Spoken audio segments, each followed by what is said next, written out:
What's your name? My name is Aaron Crow. Aaron Crow? Wyatt Bell, nice to meet you. Aaron, it's your first time out with the Where to Wheel event, right? Yep. Tell me about your first impressions. I like it. It's fun. It's very fun. I appreciate that, man. Have you done a lot of wheeling? Not anything up here, because I'm from Iowa, so we mostly have gravel roads and stuff like that. So I just do stuff there. I was in South Carolina for about 2 years, so I'd go to National Forest that was near where I was there and hit some fire service roads. In this thing? Yeah. Nothing too intense, like nothing obviously like any of this stuff. And I'm hoping to do a lot more stuff with the mountains here. Yeah, I mean, and a lot of people at home don't really know like what we're doing here, so I'll take a moment and, you already know. Basically, we live in southeastern Virginia, and we're like 3.5, 4 hours away from the Blue Ridge Mountains. And every piece of land that's here is all privately owned. So unless you know a landowner, your wheeling prospect is no. And that's what we're out to solve. So as a company, we're working with private landowners, we're working with commercial landowners, and we're trying to create inventory for you guys to be able to wheel. On another note, your truck, you've been wheeling the mess out of this thing. You just talked about a possible failure. What's going on with it? So, brief overview. I just have aftermarket wheels and tires running 33s by 12.5s on 18-inch rims. 2-inch leveling kit, only in the front. I haven't put in the rear yet because I have full new suspension for all of this to make it actually better at truck things. And a muffler delete. Oh, and a 87 tune, just off the market tune.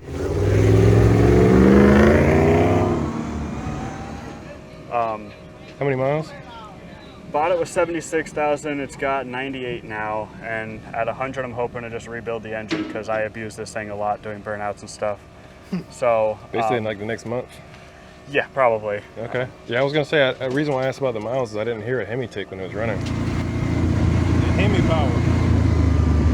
Understeer.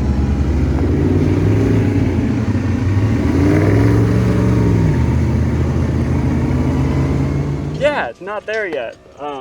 There is a little bit of a tick, but that's because the misconception that's commonly done, which is the exhaust manifold bolts break. Yeah. And mine are. So if you lift the hood, you can hear a little bit of a tick, but that's just because there's a massive exhaust leak on both sides. Well, that's good. Not because of your internals and your camshaft. So yeah, not yet. We'll celebrate that.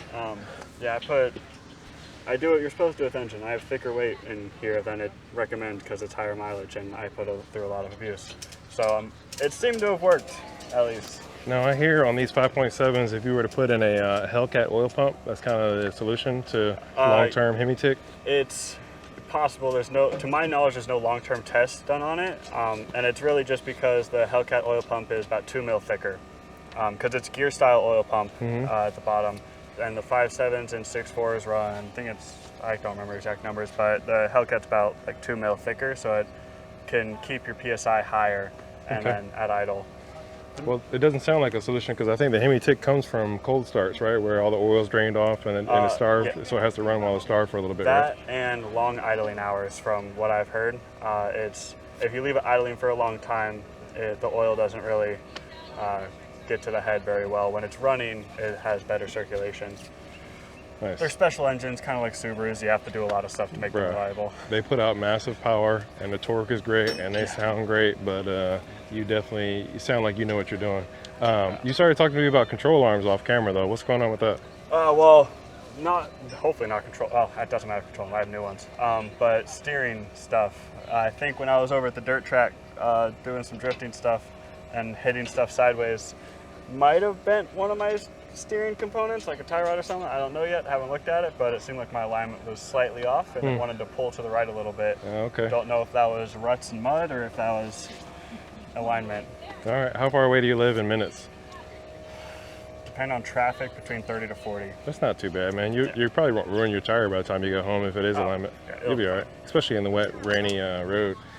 You made a comment to me off camera about sending it through a mud hole. And you're like, how fast can I go? And I was really encouraging you to slow down because I didn't want you to get water in your intake. But now that I hear you talking about rebuilding the engine in like 4,000 miles, I completely understand your attitude about full send. Oh, yeah.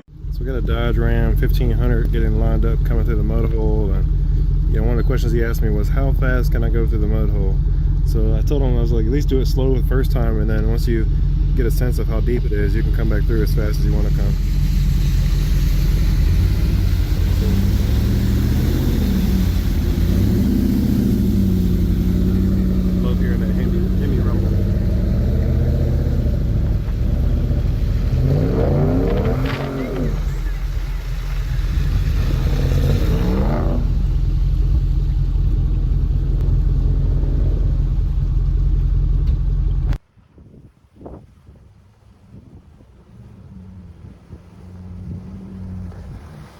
Yeah.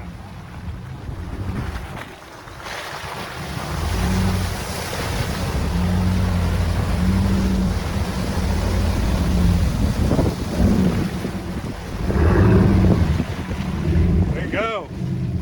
Way to go. I don't care because I have, as I said earlier, I have all new suspension for this to go in. It's sitting in my storage unit right now. I haven't ordered engine stuff yet, but I already have the hoist and stand and my friend's house to do all of that thing. So I know how to fix it, so I'm not worried about breaking it. I don't have to pay a shop $20,000 to do something. I dig it. What year is it? It's a 2013. Okay. Yeah, it'd be cool to follow along on that process. For our audience, do you have a social that they can follow that build? Yeah, I need to upload to it more, but it's on Instagram, silver_4th gen, I think it is. Okay.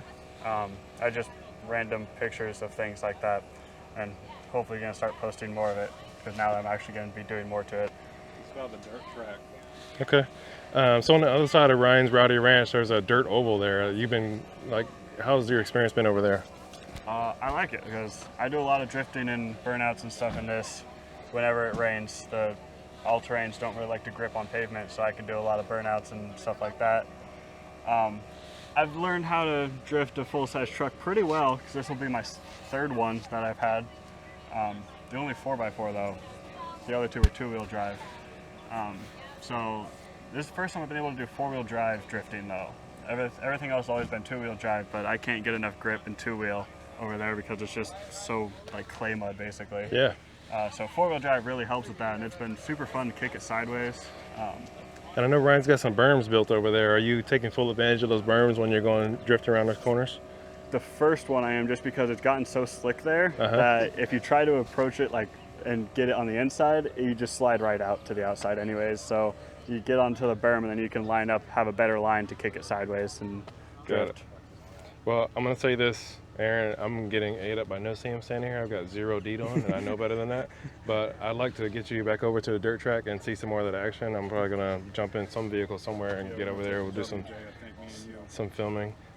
Chris off camera was saying we're gonna take the WJ over there and watch you do that. But I want to see it. Let's see what kind of rooster tails you're pulling, four-wheel drive rooster tails. But thanks for talking to us on camera, man. And I look forward to seeing the build process on this. Sweet. Thanks. I just gave him the thumbs up. Go ahead.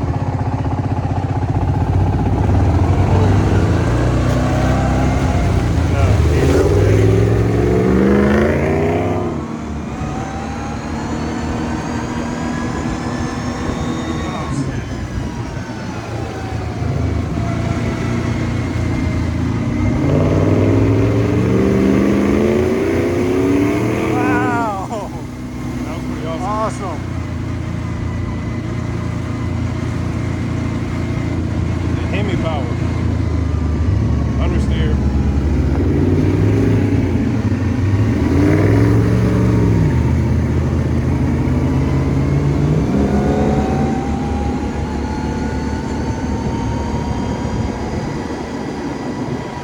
I thought he was talking about he was doing this on a dirt track. Either way, it's cool.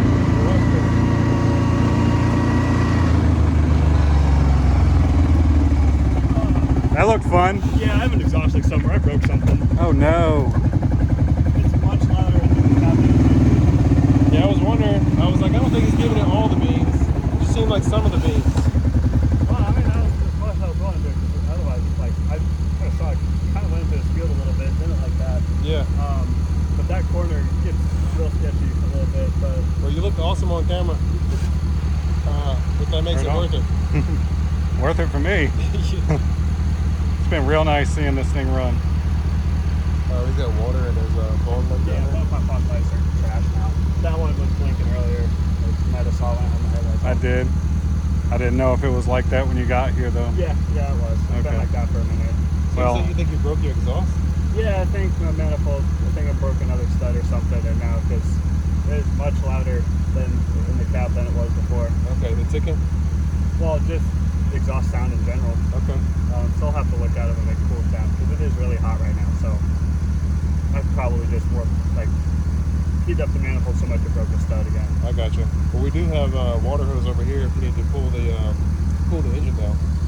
I mean, this should be fine how that is, I think. Okay. Maybe I can look at temp though. Well, you think we're probably done wheeling for the day with it? All right.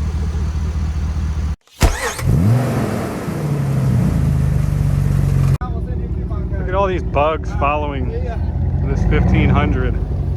Hopefully he takes them back to wherever he's from, Iowa. He's been fun to have out here, for sure.